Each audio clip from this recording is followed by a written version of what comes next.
हे बघा, आज आहे ना खूप छान असं पावसाचं वातावरण तयार झालंय.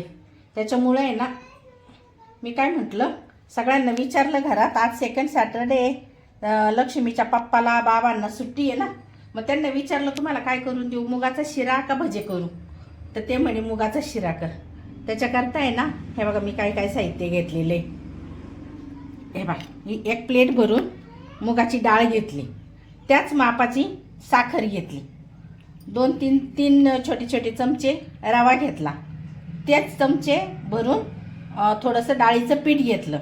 हे बघा, हे काजू बदामचे काप करून घेतले, एक वाटी भरून तूप घेतलं, आणि हे किशमिश घेतली, आणि थोडंसं केसर घेतलं, आणि वेलची घेतली. पण ती वेलची आहे ना मी आता अशी कुटून घेणार आहे. ते कुटून घ्यायला आहे ना, जर समजा तुम्हाला वाटलं ना का ते दाणे बारीक होत नाही, तर त्याच्यात साखर टाकायची, म्हणजे ती बारीक पूड पटकन होती. तर मी आता अशी ही वेलची पूड करून घेतलेली आहे. बस याकरता आहे ना, आता ही डाळ मी अगोदर धुवून घेते. पण तुम्हाला एक सांगते, ही डाळ आहे ना आमची घरची डाळ आहे, माझ्या भावाच्या शेतातली. त्याच्यामुळे आहे ना तिला मी जास्त धुणार नाही आहे, मी एकच पाण्याने धुणार आहे. पण जर कधी तुम्ही दुकानातली डाळ आणली ना, तर ती 2-3 पाण्याने धुवून घ्या. आता मी ही डाळ धुवून घेते.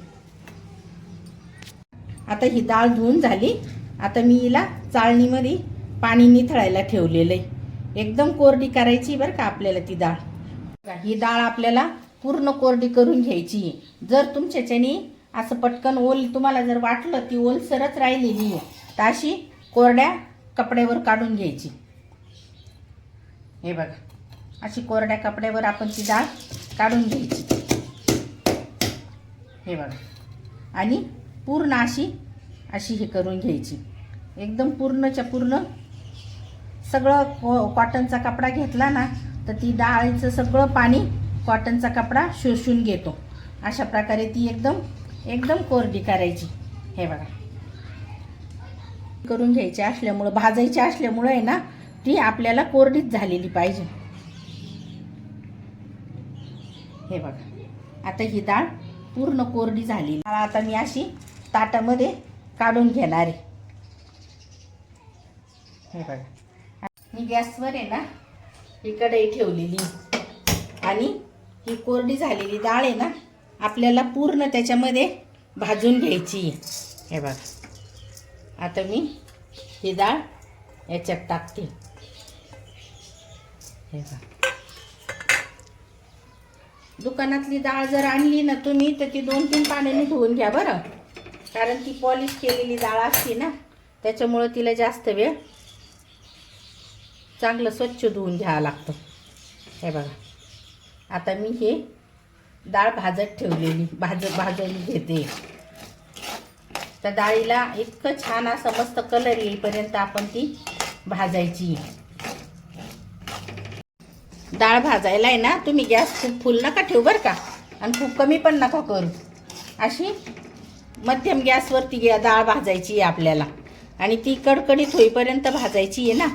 त्याच्यामुळं तुम्ही गॅस एकदम फुल जर केला तर ती हा शिरा आहे ना, आपल्याला याच्यामध्ये दुधाचा खव्याचा अजिबात वापर करायचा नाही आहे. आपल्याला लग्नात बनवताना तसा शिरा बनवायचा आहे हा मुगाच्या डाळीचा. पण त्याच्यात दूध खवा टाकलेला असतो, पण याच्यात आपल्याला दूध खवा न टाकता बनवलेला शिरा तुम्हाला मी दाखवणार आहे. खूप लय जाळायची नाही बरं का, फक्त तिचा कलर बदलेपर्यंतच भाजायची येते आपल्याला. हे बघा, आता डाळ भाजून झाली.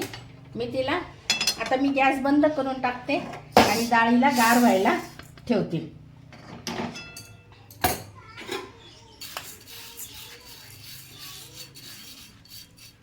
ही गार होईपर्यंत मी काय करते, आपण तोपर्यंत दुसरी तयारी करून घेऊ. हे बघा, आता मी आहे ना इथे गॅसवर दुसरं भांडं ठेवलेलं आहे, आणि त्या भांड्यामध्ये आहे ना, हे बघा, ही आपली पूर्ण साखर टाकून घेते. जेवढी साखर आपण घेतली होती. पण तुम्ही आहे ना, तुम्हाला जसं गोड कसं लागतं त्याच्यावर साखर घ्यायची बरं का, कमी जादा तुम्ही करू शकता. हे बघा, आता मी आहे ना त्याच्यामध्ये हे बघा तांब्या भरून पाणी टाकून घेणार आहे. हे बघा, पाणी आहे ना तुम्ही भरपूर घ्या, कारण आहे ना आता मी हा गॅस पेटवते. याचा आपल्याला पाक नाही करायचा आहे, फक्त साखर वितळती आहे ना तोपर्यंतच आपल्याला गरम पाणी ठेवायचं आहे. भरपूर टाकलेलं आहे बरं का. आणि त्या पाण्यामध्ये आपल्याला ते पाणी का बरं हे करायचं, त्याच्यामध्ये फक्त ती साखर वितळली पाहिजे इतकंच करायचं आहे. कारण आहे ना त्याचा पाक वगैरे नाही करायचा हां. म्हणून पाणी गरम झालं की लगेच काढून घ्यायचं. आणि त्याच्यात हे बघा थोडंसं केसर टाकले मी. हे बघा हे केसर टाकलेले. हे बघा आता मी याच्यात केसर टाकलं आणि आता हे ही विलायची पावडर टाकून घेते हां.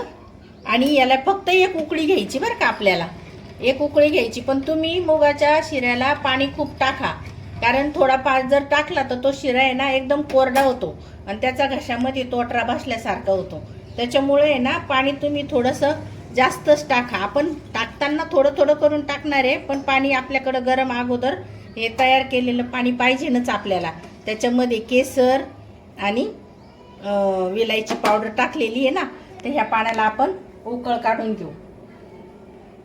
आता मी पुन्हा एकदा गॅस पेटवते. हे बघा आणि याच्यामध्ये आता आपण हे तूप घेतलेलं आहे ना, हे आपल्याला सगळं एकटीने टाकायचं आहे बरं का, कारण ते वितळल्यावर आहे ना जास्त होईल ना, त्याच्यामुळं थोडं थोडं तूप टाकायचं आहे आपल्याला. हे बघा मी आता हे तूप टाकून घेतलं. जे वाटीनी साखर आणि ते मोजून घेतलेलं आहे ना त्याच वाटी भरून मी हे तूप घेतलेलं आहे. हे बघा थोडं थोडं थोडं थोडं करून मी ते सगळं तूप याच्यात एकट्टे टाकून घेतलेले. हे बघा आता पाण्याला पण आपल्या चांगली उकळ आलेली आहे. आपलं तूप एकदम खूप तापलेलं आहे. आता याच्यामध्ये आहे ना मी गॅस कमी ठेवलेला आहे बरं का. हे बघा याच्यात आपल्याला हे काजू बदाम याचे काप आहे ना, हे आपल्याला तळून घ्यायचे. हे बघा कमी गॅसवर का बरं, कारण ते जाळले पण नाही पाहिजे ना. हे बघा हे बघा कमी गॅसवर हे मी आता तळून घेतले. मी किशमिश पण असं तळून घेतलं. किशमिश पण असं तळून घेतलं. तर याच्यामध्ये मी डाळीचं पीठ टाकणार आहे. हे बघा गॅस एकदम कमी करून घ्यायचा आणि त्याच्यात डाळीचं पीठ टाकायचं.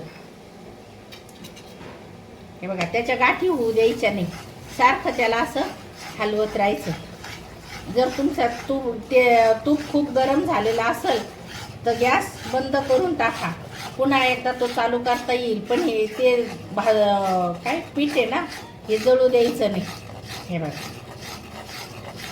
आणि त्याला असं छानपैकी बिस्किट कलर येईपर्यंत राहायचं आहे. हे बघा जोपर्यंत त्याचा कलर बदलत नाही तोपर्यंत आपण त्याला असं फिरवत राहायचं. हे बघा इकडं आपल्या साखरेचं पाणी पण वितळलं आहे आणि छानपैकी केसर पण कलर सोडतंय. हे बघा आता मी हा गॅस बंद करून टाकते. गॅस बंद केला आणि आता तोपर्यंत मिक्सरला मी हे बारीक करून घेते. एकदम रवाळ असं मी आपल्या मुगाच्या डाळीचं पीठ काढून घेतलेले. हे बघा आता हे बघा याला बिस्किट कलर आलेला आहे. याच्यामध्ये आता आपण हे बघा कसा बिस्किट कलर आला. याच्यात आता आपण रवा टाकून घेऊ. हे बघा रवा पण असा छान त्याच्यात भाजून घ्यायचा आहे. रवा आणि डाळीचं पीठ हे खूप छानपैकी बिस्किट कलर येईपर्यंत भाजले गेलेलं आहे आणि खूप सुंदर असा वास सुगंध सुटलेला आहे. आता त्याच्यातच आपल्याला हे डाळीचं पीठ लगेच टाकून घ्यायचंय. खूप छान असा लाल कलर येईपर्यंत, कारण डाळ भाजलेली आहे आपली. पण परत एकदा छान असा त्याला रंग येईपर्यंत भाजत राहायचं. लग्नात बनवतो ना, अगदी तशाच प्रकारचा शिरा मी बनवते. मैत्रिणींनो, तुम्ही नक्की करून बघा आणि कसा होतो ते पण आम्हाला कमेंटमध्ये नक्की सांगा.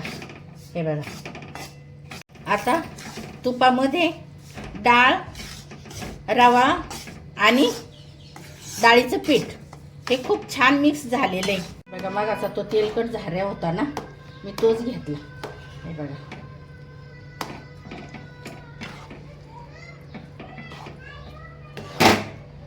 हे बघा, गॅस बंद आहे तरी. आणि हे तुम्हाला हे पूर्ण शिजायला 20 मिनिटं लागणार आहे. हे पूर्ण शिजायला 20 मिनिटं लागणार आहे. मी तुम्हाला पूर्ण व्हिडिओ शिरा तयार झाला का पुन्हा दाखवते. आता मी हा गॅस चालू केलेला आहे, पण मंद ठेवलेला आहे. हे बघा, आता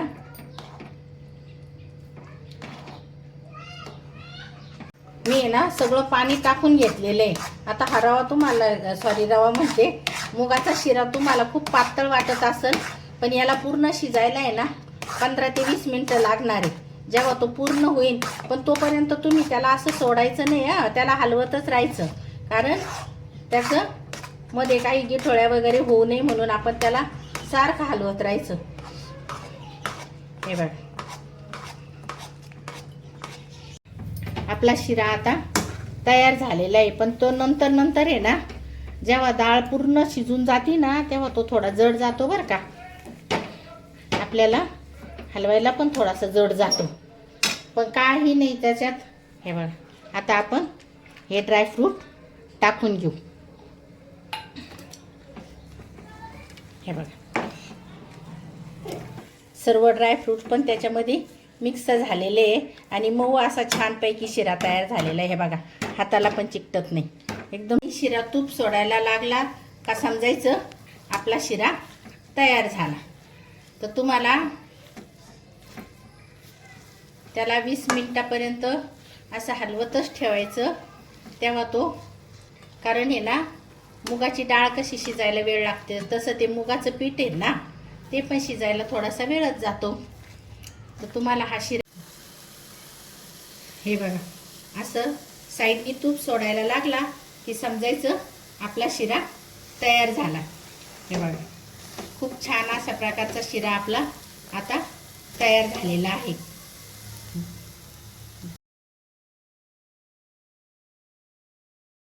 तरी असा मुगाची डाळ दळून आणि रवा आणि डाळीचं पीठ वापरून केलेला मुगाचा शिरा तुम्हाला कसा वाटला आम्हाला नक्की सांगा. हे बघा, एकदम छान असा शिरा तयार झालेला आहे. तर हा शिरा तुम्हाला कसा वाटला आम्हाला नक्की कमेंट करून सांगा. आणि व्हिडिओला लाईक करा, शेअर करा आणि प्यारी लक्ष्मी आणि फॅमिली या यूट्यूब चॅनलला सबस्क्राईब